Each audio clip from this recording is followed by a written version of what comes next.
Let me use a clickbait to set up this episode of Katta Clutter. Do you know the meaning of SMS? What does SMS stand for? You will say, of course. What kind of clickbait is this? This insults our intelligence. It's short messaging service. But it isn't quite that. When the Chinese use this, particularly in the context of their larger, deeper strategic thought and how it's evolving year after year after year, say specifically in this case, between 2017 and 2020, the three Xi Jinping years, how has this evolved? Because these have been among the most important years in China's history strategically since, I would say, the departure of Deng Xiaoping, which was a long time back. Now, SMS in this context means science of military strategy. What is this science of military strategy for the Chinese and where does it come from? So we have help from a think tank that we have leaned on in the past as well for our episode 672. That is when the same institution had picked out a 2013 Chinese study, hitherto not discussed because it was written in their own language. It had not been read and analyzed, but they translated that fully into English and analyzed that. And from that, I had drawn some conclusions on how the Chinese view India strategically.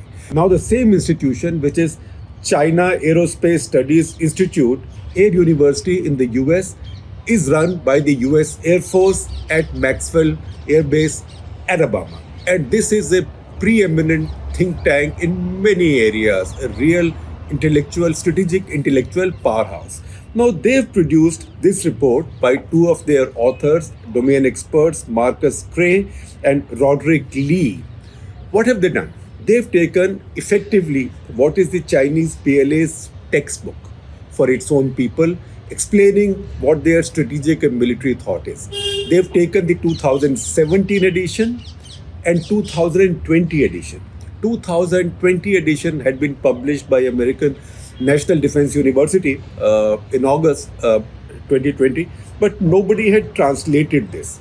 Now this has been translated, and what these authors have done at China Aerospace Studies Institute, they have basically transposed one on the other to say this is 2017, this is 2020, and let us see what the differences are, because differences are subtle. A lot of it is common, but differences are subtle. So they picked out these differences. So in a way, they've reverse engineered the latest edition by using the previous one.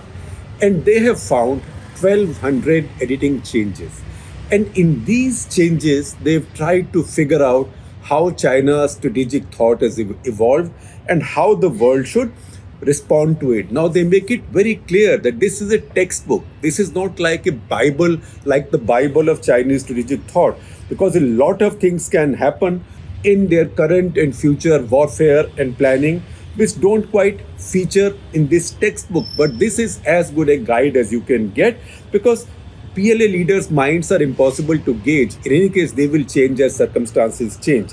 But they give two reasons why they say a study of this document or this comparative study or this ferreting out of differences between the 2017 thought and 2020 thought is so important. First reason is that this gives us the unique set of, I'm quoting them now, unique set of authoritative narratives by the PLA's sophisticated censorship system.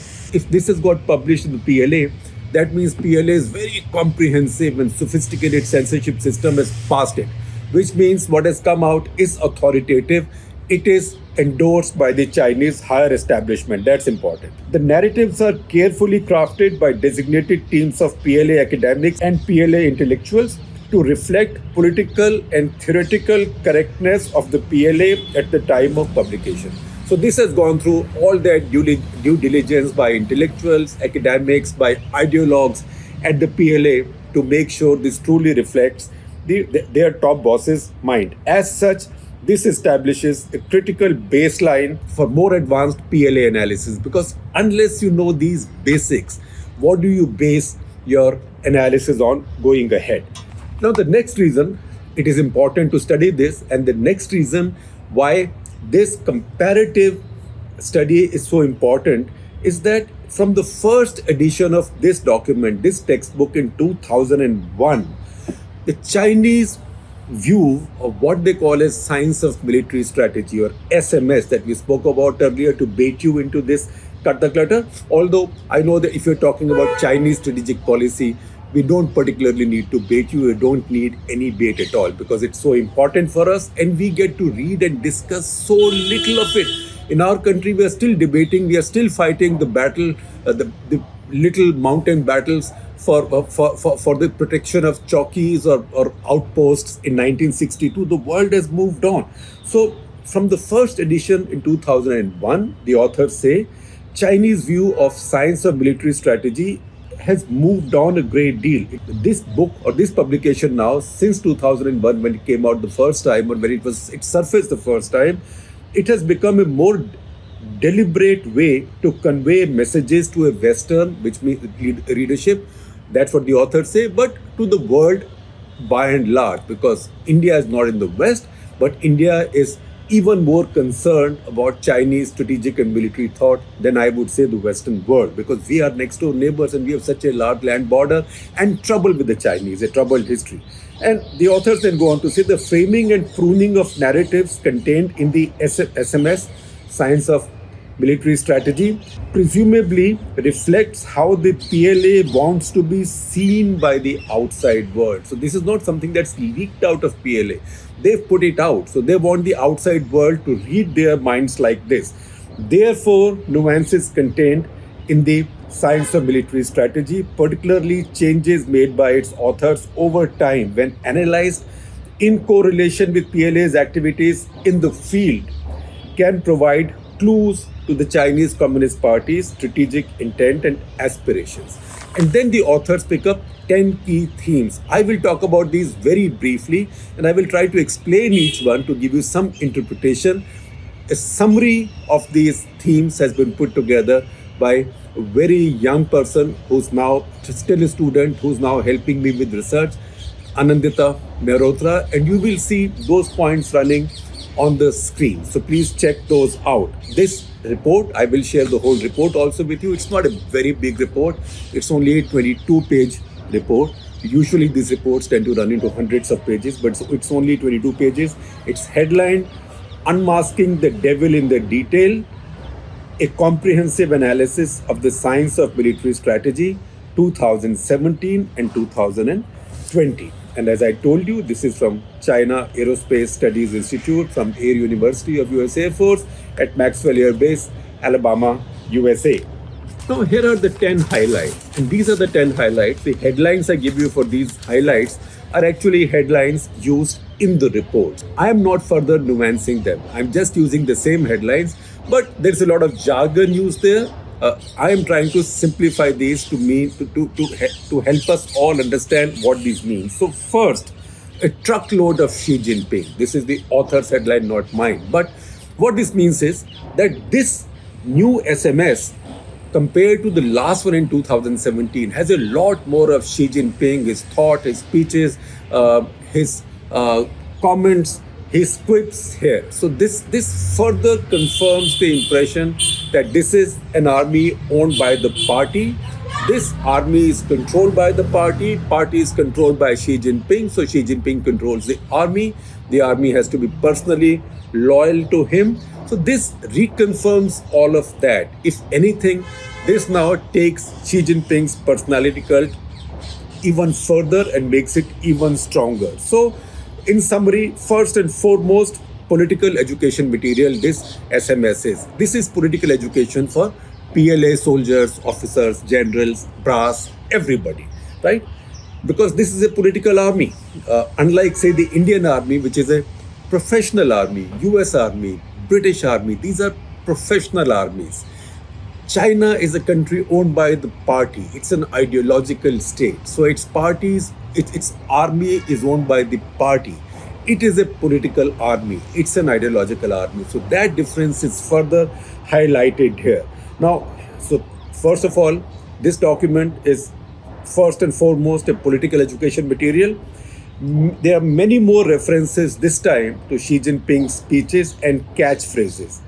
PLA, then the authors are writing, PLA is expected to provide strategic support for strengthening CCP, Chinese Communist Party leadership, and China's socialist system. So, once again, that eternal debate, are armies guardians of territorial frontiers of countries, or are armies also guardians of ideological frontiers of their nations? Now, this is a debate that keeps coming up in Pakistan all the time, right? And Pakistanis haven't quite answered it, although everybody knows the truth there in terms of what the army believes there. But in this case, the party makes it quite clear that this is the primary duty of the PLA, of the Chinese army, to guard, to provide strategic support for strengthening the CCP, Chinese Communist Party leadership, and China's socialist system. So PLA, Chinese PLA, is also the ideological guardian of China, or guardian of the ideological frontiers of China. That's very important.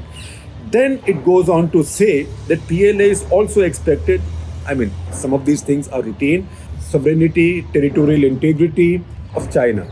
But importantly, this also said unification. Now that is a message to Taiwan, but who knows? That might be a message to India as well, because China keeps on claiming it. It has now been repeating more often the claim that what is Arunachal? It is only southern Tibet, right? So they've said that it's also the army's responsibility to bring about unification as they see it of China, Akhand China dream of theirs that we talked about in the past. And second, also to expand China's overseas interests. Now that's an interesting one, and that's a new addition. So the Chinese now think that their armed forces are strong enough to further their overseas interests. So they can go and operate far away. As we keep telling you, they now have a base in Djibouti, which sits right on top of that choke point between the Indian Ocean, Arabian Sea, and the Red Sea. And that's a choke point between Asia, Africa, and Europe, right? Bab el Mandab.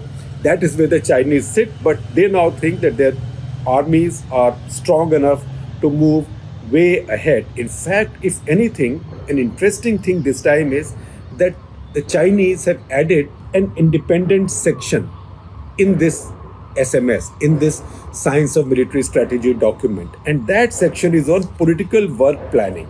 The introduction of this section suggests that political loyalty now plays an even bigger and more important role in Xi Jinping's military. That's a very important point.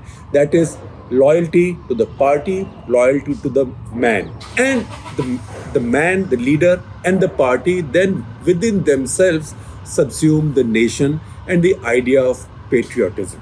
Number two, gloves of nuclear development. So this policy or this SMS document now tells you that China is shedding all shyness about nuclear development. They have dramatically changed their approach, and that is what the authors find. Now, this time they've talked about PLA Air Force as a strategic power a lot more than before. In the past, they had focused a lot more on land and sea-based deterrence, that is missiles, etc. This time, they've talked about PLA Air Force much more than before. And they've talked about strategic strikes. Now, previously, as all armed forces and strategic communities do, the Chinese also made a distinction between a conventional strike and a strategic strike. Conventional is conventional weapons. Strategic means nuclear weapons, which is described by the euphemism strategic weapons. This time in this document, they seem to have banished that distinction. That's very important, which means, first of all, they are giving you ambiguity. In any case, China's no first use idea is totally ambiguous. But now they are giving you further ambiguity, and that's important. Next, de-emphasizing home field advantage. Now, in the past, the Chinese have said that, look, we have threats around here. We'll fight all this. We are at home. The Americans and the others will come and fight on our territory. So we have the home field advantage. Between the 2017 document and 2020, they have moved away from that. They have the confidence now to say, in fact, this might even indicate that they are moving beyond theaterization. Because we say the Chinese have divided their armed forces into theaters. For example, the entire Tibet theater, or entire Indian theater is under one command, whereas India has the Eastern Command, the Central Command, the Western Command, the Northern Command, etc., etc. But now it looks like the Chinese are looking far ahead. They are looking beyond their territory, and they are looking beyond this home field advantage, and they are looking beyond theaterization. And the big difference that you see immediately is that in the past, when they've talked about their defense and their military posture, they've visualized their navy as being involved in the defense of the near seas. That is the East China Sea, South China Sea, etc. And this time they've removed that distinction. So this time they indicate that they can operate, or they'd like to operate, or they'll expect to operate in far seas, in distant countries and territories as well. So they are looking at fighting their wars far beyond their territories, but there is a catch there, because actually if you read the rest, and I will go over the rest, it sounds like they think now that they no longer need to fight a war. They have enough strategic deterrence built in, and just the fear that they could launch war on you will get most people to fall in line. So the next point is again a position of strength. So in the past, the Chinese laid great emphasis on a kind of guerrilla warfare, even in a strategic environment, in a large warfare environment. And they marked out one of the key characteristics of the future's war that China may face as asymmetric advantages. So they said, look, because the other power, basically they visualized America, or America with its allies, they'll be much stronger than us. We should be able to use asymmetric advantages. Asymmetric advantages is like a guerrilla advantage, or what is described by the authors as the assassin's mace. Chupchap aake somebody kills you, right? Like that.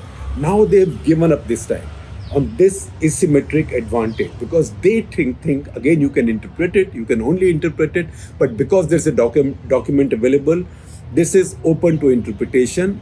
And the obvious conclusion is the Chinese no longer think that they face that disadvantage. So they also don't have to bother about asymmetric advantages. They have sufficient strength or sufficient power or force on this symmetrical plane itself. And why is it the Chinese think that this symmetric parity has come in? Because they've built a lot more logistics, and they built also something called PLA SSF. That is the PLA Strategic Support Force. And they think that takes care, that evens out many of these inequalities in the battlefield that existed in the past. Next point is, there is a new chapter added this time in this SMS on Joint Logistics Support Force. Now, Joint Logistics Support Force simply means, again, armies like acronyms, it simply means that one logistics force which will supply army, navy, air force, strategic forces, rocket forces, etc., etc., etc. And this will lead to improved control. That's the next point. Improved control and tolerance of uncertainty. Now, what is tolerance of uncertainty? That's a very interesting concept. So when you see the situation between Russia and the rest, and Europe and America over Ukraine, that there is uncertainty. What will the Russians do tomorrow? How will Biden react? So Russians have uncertainty on their side, and Biden and Europe have uncertainty on their side. How much of that uncertainty you can tolerate and for how long depends on the kind of confidence you might have, and how quickly you can recover from a surprise, and how fast and effectively you can deliver a counter punch. So again, the authors say that from this reading looks like the Chinese have now built a larger level of tolerance for uncertainty, because they now think that they have much greater maturity in their planning concepts. And that is what also means that they can also use a lot more brinkmanship than in the past. So next point, that next phase of jointness is coming. Now, the authors say that you can see an inflection point in Chinese strategic military thought, in the sense that they've now introduced another term and another acronym called MIJO, MIJO. So that's multi-domain integrated joint operation. Earlier, they always had IJO, integrated joint operation. Now they say multi-domain integrated joint operation. This is its change in the language in 2020 compared to 2017. This has been done with a purpose. So authors think, the PLA thinks they've made sufficient progress now to move from IJO to NIJO, but they are not yet clear, they are not fully clear, the authors, what multi-domain means. So there are lots of strategic experts within our audience. I leave it to you to figure that out. I think a lot of these strategic experts in the world who watch China will be very closely trying to understand what the Chinese mean here. Next point, Chinese now are putting a lot more emphasis on conventional defense or conventional deterrence than on nuclear deterrence. Why again? Because we told you that they had increased their tolerance for uncertainty, because they now think that their conventional military power is strong enough, so strong, that it can be a deterrence by itself. They don't even need to use nuclear deterrence. Nuclear deterrence, if anything, is a defensive deterrence. Whereas if they want to achieve their objectives without fighting a war, then they have sufficient conventional muscle power now to get there, to meet their objectives. Once again, the authors say that in the Chinese context, they've redefined the term strategic. Strategic all over the world is used in terms of nuclear. Now the Chinese have begun to use strategic also in terms of very strong conventional deterrence. And that shows that improved capabilities in conventional area have given the Chinese the confidence that they can get strategic deterrence only with conventional ways, without fighting a war. And that's where the document talks about immediate and early attacks, for example, to cripple the adversary's command and control, electronic warfare, missile and air defense system. So the adversary feels blinded and also feels like, I don't know where to go, I don't know what to see. And that's when a kind of mental destruction of the adversary takes place, and you can achieve deterrence without fighting a war and without even rattling your nuclear weapons, because that becomes complicated. And if you're hearing that noise, that particularly loud aircraft noise, that's because a C-17 has just flown past, sort of well-timed, given the fact that we're talking about strategic logistics and things. The next point for the Chinese PLA is that now they are getting the fusion of threeizations right. Now, what is threeization? Now, threeization in the Chinese PLA's context is the integration of three things. That is mechanization, informatization, and intelligentization, right? Now, in the past, they had focused a lot more on mechanization and informatization. Now they are saying all three, and they are saying all three should be integrated for their military. So now, how does it work? Again, the authors have interpreted it for us. They say mechanization is the foundation of military power. So your military power should be mechanized. So you should move quickly, get someplace quickly, move out of someplace quickly, should be mechanized and also deliver a quick punch effectively even before the adversary can respond. Number two, informatization is the lead. If mechanization is the foundation, informatization is the lead, then intelligentization is the direction. That tells you where should this lead go, a lead on which this foundation is riding. So this has been emphasized a lot more than before. Then, next point, strategic support as secret sauce. So we told you that Chinese have set up a PLA strategic support force. This was set up in 2015-16 and they talked about it. Now they are talking about a JLSF, which is Joint Logistics Support Force. And they think that support is very important, support in logistics jointly is very important in modern warfare. And what kind of support is this? Three kinds the authors pick up from this document, this Chinese document. Number one, strategic intelligence support. Number two, strategic information assurance, right? And number three, strategic reconnaissance and electronic warfare. All these are very important, and if you get these right, then you're great on what is conventionally called ISR, or intelligence, surveillance, reconnaissance. That is complete. Now the authors have a bunch of conclusions. Some of them are a bit technical. So if you are interested, please read the whole report. But one phrase catches my eye, and I shall try and explain it.